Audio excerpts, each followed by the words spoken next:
Sometimes he lost the scent, but he would pick it up again, or just have a trace of it, and he swam fast and hard on the course.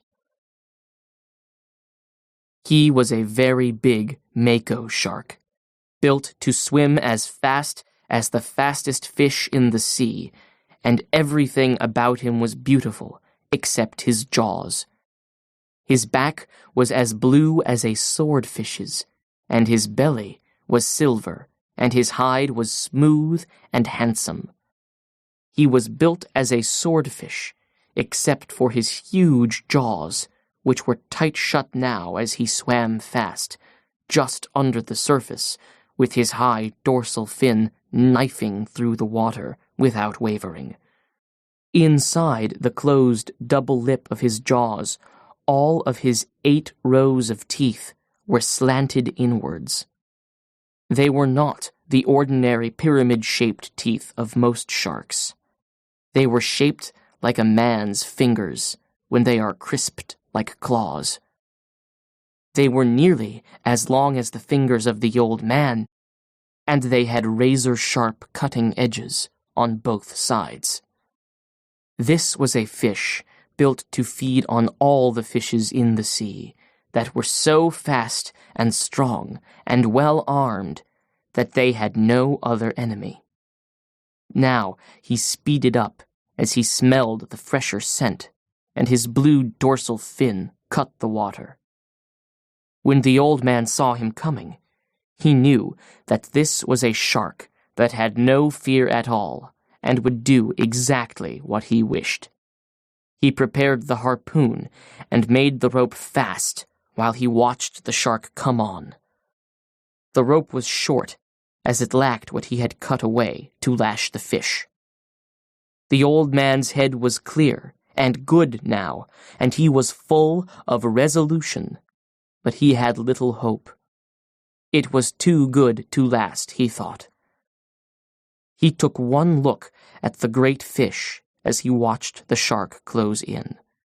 It might as well have been a dream, he thought. I cannot keep him from hitting me, but maybe I can get him.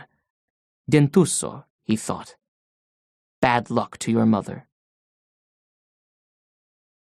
The shark closed fast astern, and when he hit the fish, the old man saw his mouth open, and his strange eyes, and the clicking chop of the teeth as he drove forward in the meat, just above the tail. The shark's head was out of water, and his back was coming out, and the old man could hear the noise of skin and flesh ripping on the big fish when he rammed the harpoon down onto the shark's head at a spot where the line between his eyes intersected with the line that ran straight back from his nose.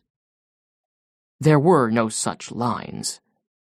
There was only the heavy, sharp, blue head, and the big eyes, and the clicking, thrusting, all-swallowing jaws. But that was the location of the brain, and the old man hit it. He hit it with his blood-mushed hands, driving a good harpoon with all his strength. He hit it without hope, but with resolution and complete malignancy. The shark swung over, and the old man saw his eye was not alive, and then he swung over once again, wrapping himself in 2 loops of the rope. The old man knew that he was dead, but the shark would not accept it. Then, on his back, with his tail lashing and his jaws clicking, the shark plowed over the water as a speedboat does.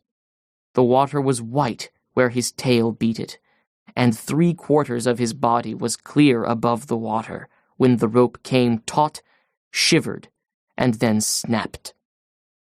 The shark lay quietly for a little while on the surface, and the old man watched him. Then he went down very slowly. He took about 40 pounds, the old man said aloud. He took my harpoon, too, and all the rope, he thought. And now my fish bleeds again, and there will be others. He did not like to look at the fish any more since he had been mutilated. When the fish had been hit, it was as though he himself were hit. But I killed the shark that hit my fish, he thought, and he was the biggest dentuso that I have ever seen, and God knows that I have seen big ones. It was too good to last, he thought. I wish it had been a dream now, and that I had never hooked the fish, and was alone in bed on the newspapers. But man is not made for defeat, he said. A man can be destroyed, but not defeated. I am sorry that I killed the fish, though, he thought. Now the bad time is coming, and I do not even have the harpoon. The dentuso is cruel, and able, and strong, and intelligent. But I was more intelligent than he was. Perhaps not, he thought. Perhaps I was only better armed. Don't think, old man, he said aloud. Sail on this course and take it when it comes. But I must think, he thought, because it is all I have left. That and baseball. I wonder how the great DiMaggio would have liked the way I hit him in the brain. It was no great thing, he thought. Any man could do it.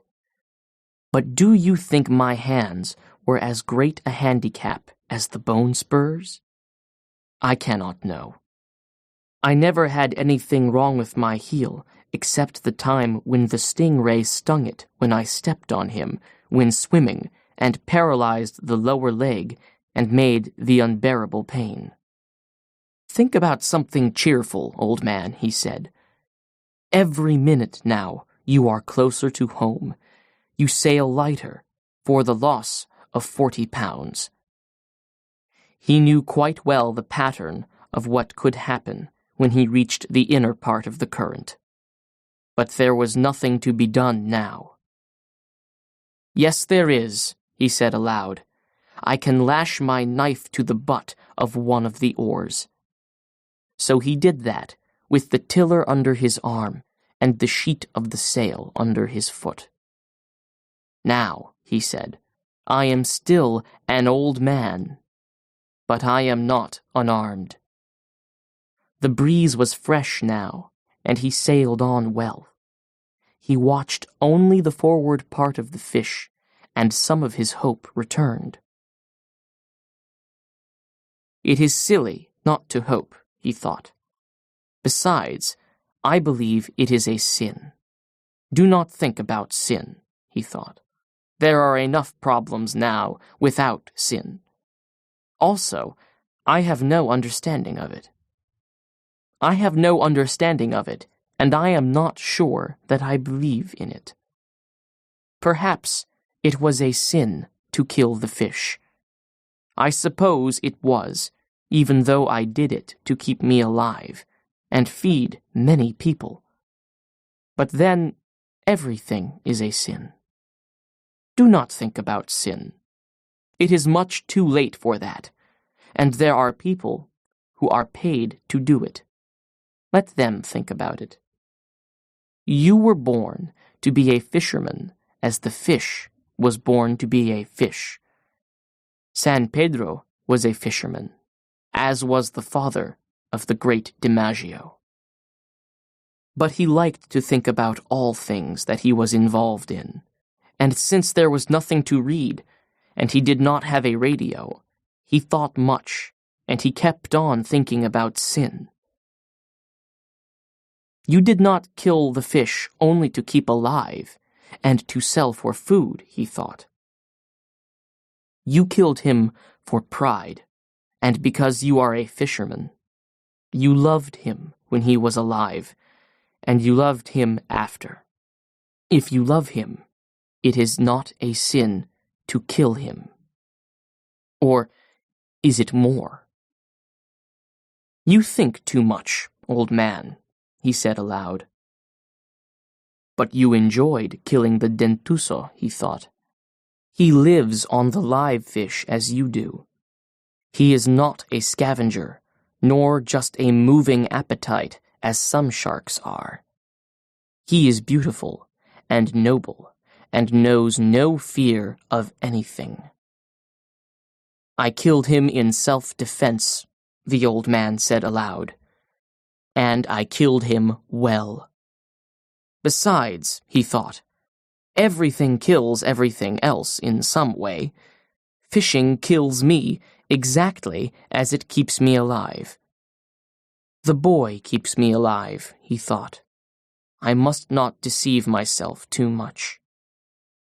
He leaned over the side and pulled loose a piece of the meat of the fish where the shark had cut him. He chewed it and noted its quality and its good taste. It was firm and juicy, like meat, but it was not red.